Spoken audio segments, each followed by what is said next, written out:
को दिखाया। अब इधर जहाँ दरबार लगा है, धनुष रखा है, स्वयंवर की तैयारियां हैं, उधर देखो श्रोता जरा ध्यान में, उधर से राम उसे गुरु जी के साथ उस स्वयंवर को देख रहे और उधर से जयमाला लेके सीता जी प्रवेश करते हैं। और जब राम लक्ष्मण इधर से चले, सीता उधर से आए, तो तुलसीदास को थोड़ी सी शंका कर देते हैं रामायण में। तुलसीदास ये कहते हैं उधर से जब सीता रुसी तो बोले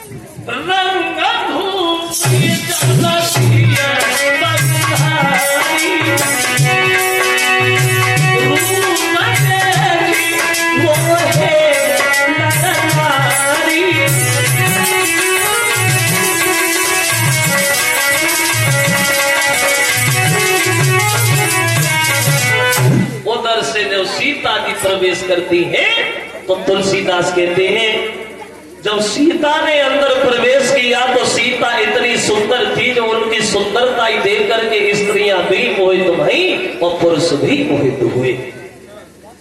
लेकिन दूसरी जगह तुलसीदास रामायण में ये कहते हैं कि नारे स्वभाव सत्य कव कहे अवगुण आठ सदा उड़ रहे हैं।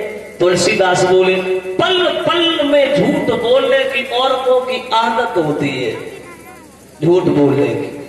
और स्त्री कितनी भी विद्वान हो लेकिन 8 अवगुण हर स्त्री के अंदर बने ही रहते हैं। इन 8 अवगुणों में ये एक अवगुण अलग है कि मोह नारी नारी के रूपा और पन्न गार जैरी भी अनुपा। स्त्री कभी दूसरी स्त्री को देख के मोहित नहीं होती। तो तुलसीदास ये को कहते हैं कि सीता को देख करके स्त्रियां भी मोहित नहीं। अब इसमें कौन सी बात सही है? अब इसमें यही बात सही है, ना तो स्त्री कभी दूसरी स्त्री की बड़ाई अपने मुंह से करे और ना बड़ाई सुने। वैसे चाहे रोटी खा लो की अकल ना हो जे बात किस्मत हो चले।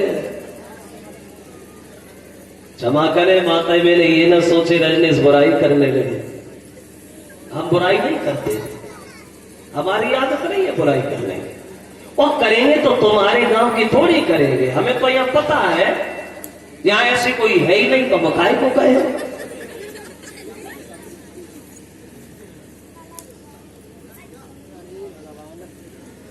तुम तुलसीदास की बात को खत्म करो। किसी दिन अपने घर में ही अजवास करना।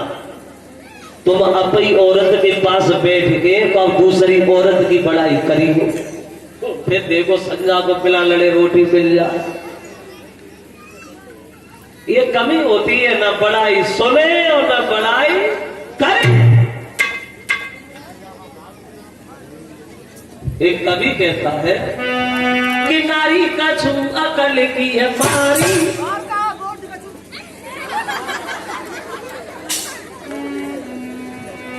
ज्यादा नहीं, आप लोग ये सोचो ज्यादा है, थोड़ी है।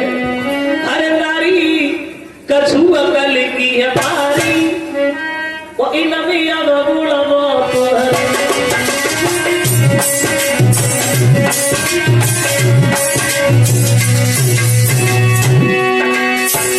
अब बोलो,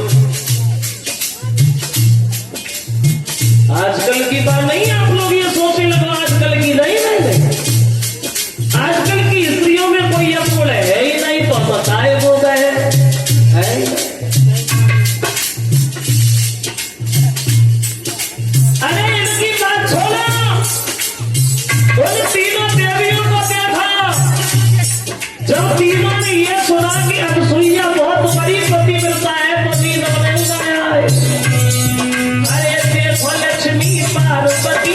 चेलन दिल में लाई ये परीक्षा सुइया की और तीन पति बधाई बाने मलना में लैलारी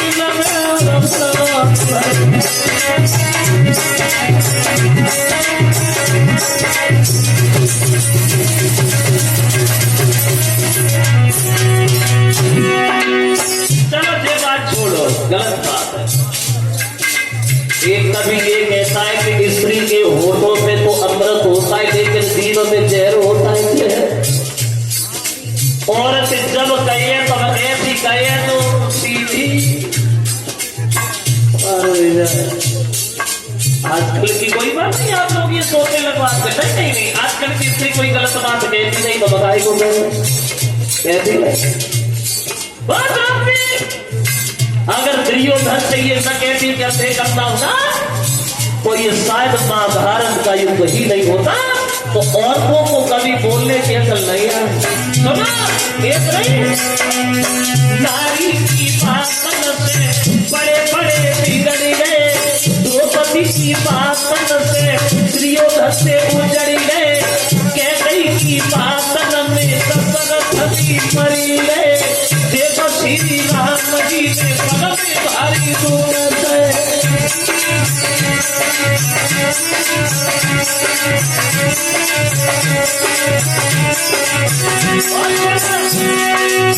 मेनका के पीछे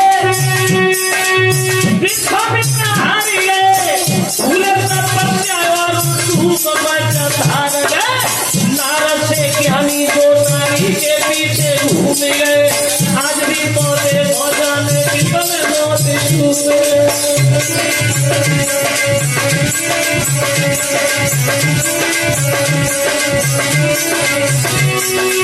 नारद से ज्ञानी दो नारी के पीछे घूम गए। बड़े बड़े चरण वाले मोती सफेद डूब गए। आज भी पौधे भोजाने की मोते छूए।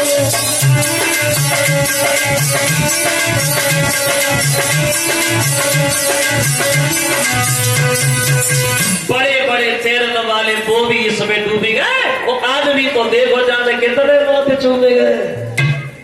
तो तुलसीदास के कहने का चलो छोड़ो ये बातें छोड़ो, गलत बात है, बुराई नहीं करनी चाहिए। और बुराई हम करते नहीं, हम तो पहले ही कह रहे हैं। तो तुलसीदास के कहने का मतलब यह है सीता को देख के स्त्रियां मोहित नहीं भई बल्कि पगुधारी को देख के मोहित भई। पगुधारी कहते हैं श्री राम को।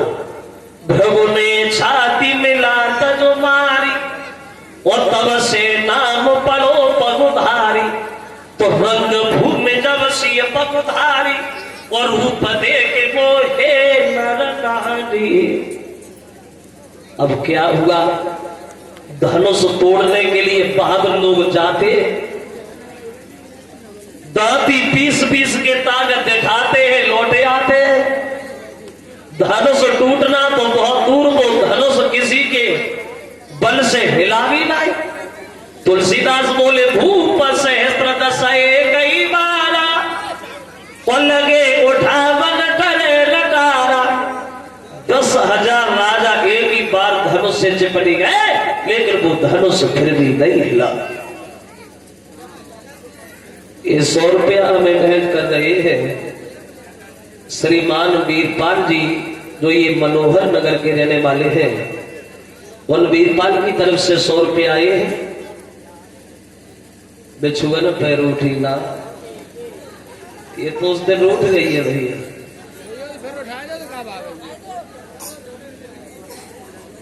ये 500 रुपया कथा में दान आए हैं श्रीमान सर्वेश प्रधान, ये नौली के रहने वाले हैं।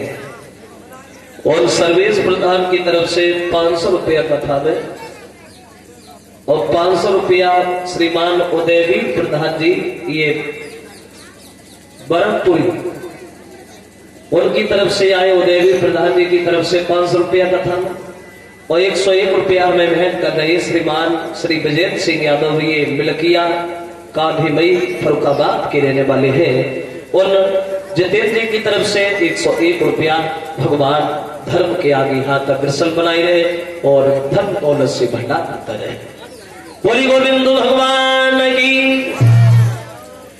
अब जब धनुष नहीं हिला, बाजे बजना बंद हो गए।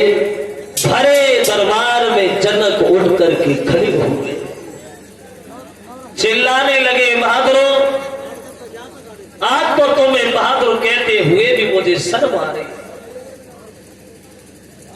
लगता सीता को जन्म तो भगवान ने दिया, लेकिन इनकी किस्मत में शादी नहीं लिखी।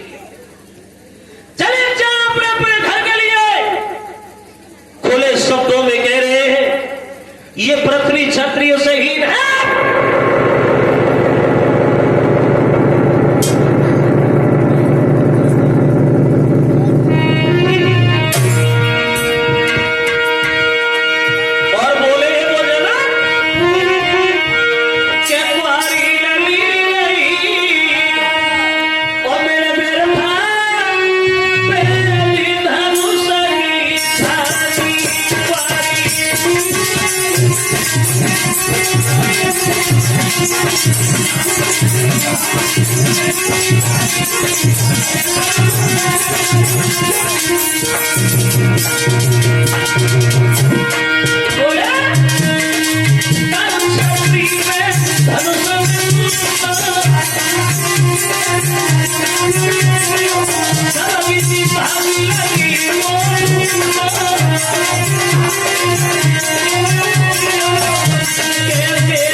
दरबार में बहादुरों के चेहरा शर्म के कारण नीचे को झुक गए, लेकिन शेषावतारी लक्ष्मण से नहीं रुका गया।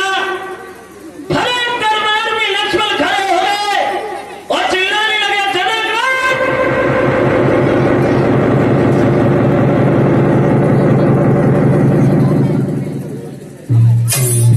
क्या कह रहे तुम? ये बात कहने से पहले तुम्हें 1000 बार सोच लेना चाहिए था। न ये पृथ्वी कभी क्षत्रिय से ही थी और न है और न कभी भविष्य में होगी। धनुष की बात छोड़ो, क्या बात दीजिए विश्वामित्र से। अगर वो विश्वामित्र गए तो सारे ब्रह्मांड को गेंद की तरह उछाल के फेंक दो। जरा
बहादुरों के चेहरा लक्ष्मण के चेहरा पे टकटकी लगा के देखते ही रह गए। जरा सा बच्चा कितनी बड़ी बात बोल गया, ब्रह्मांड को छान के बुद्धि खराब है, इसकी पागल हो गया।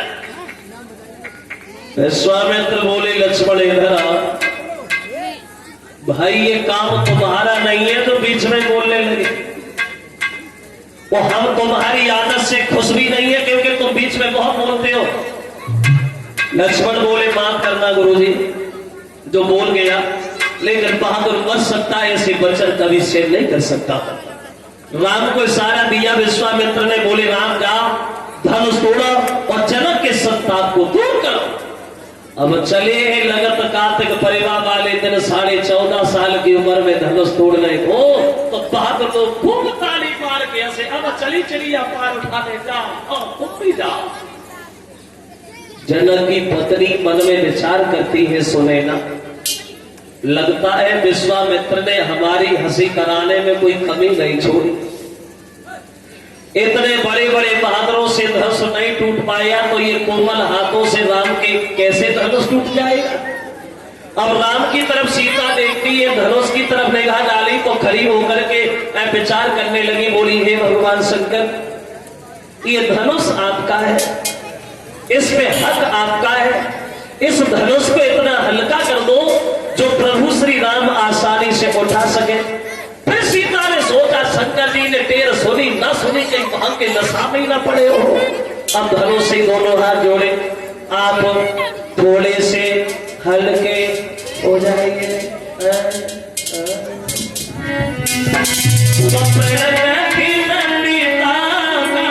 देखी देखी ओ सीता दिल में घबराई।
धनुष उठाते तो सबने देखा, लेकिन जब टूटा तो किसी ने नहीं देख पाया।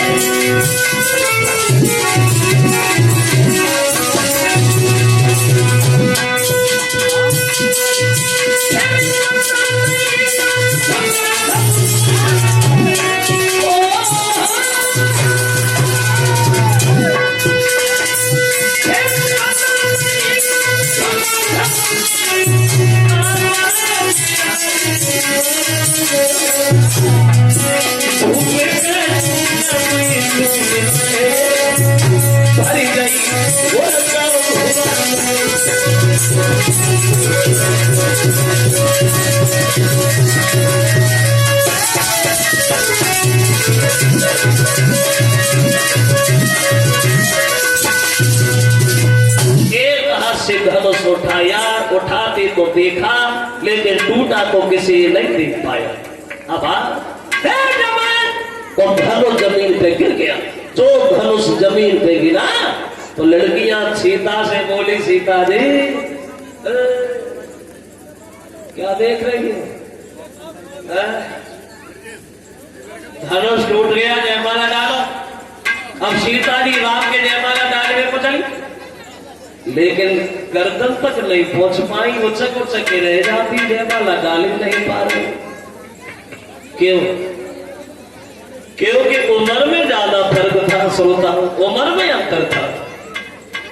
जब राम ने धनुष तोड़ा था तब राम की उम्र थी 14.5 साल की और उन सीता की उम्र थी मात्र 6.5 साल की। उम्र में फर्क था। और जब गर्दन तक नहीं पहुंच पाई तो लड़कियां राम से अनुरोध करने लगी है, राम एक हमारा काम करोगे क्या? तो लड़कियां राम से बोली है, राम के धोखी रही हो, बोली कि धोखी रही हो तटकर घुसीरा लड़की मेरी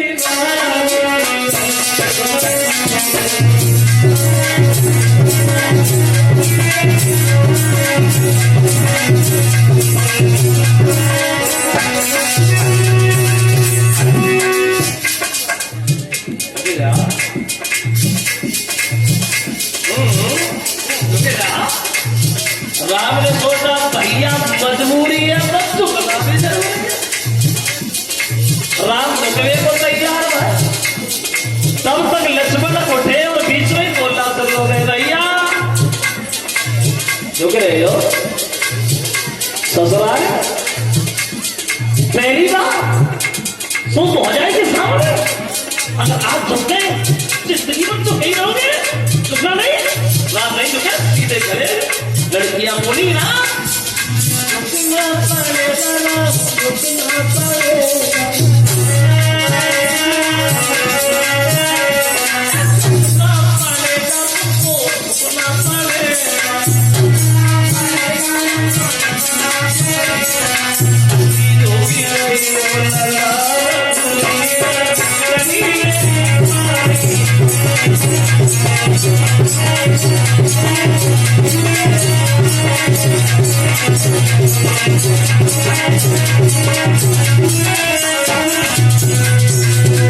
राम नहीं झुके तो लड़कियां लक्ष्मण पे पकी आए कि तोरी परी जयमाला कब की पिल गई होती है, तुमने नहीं करने दे।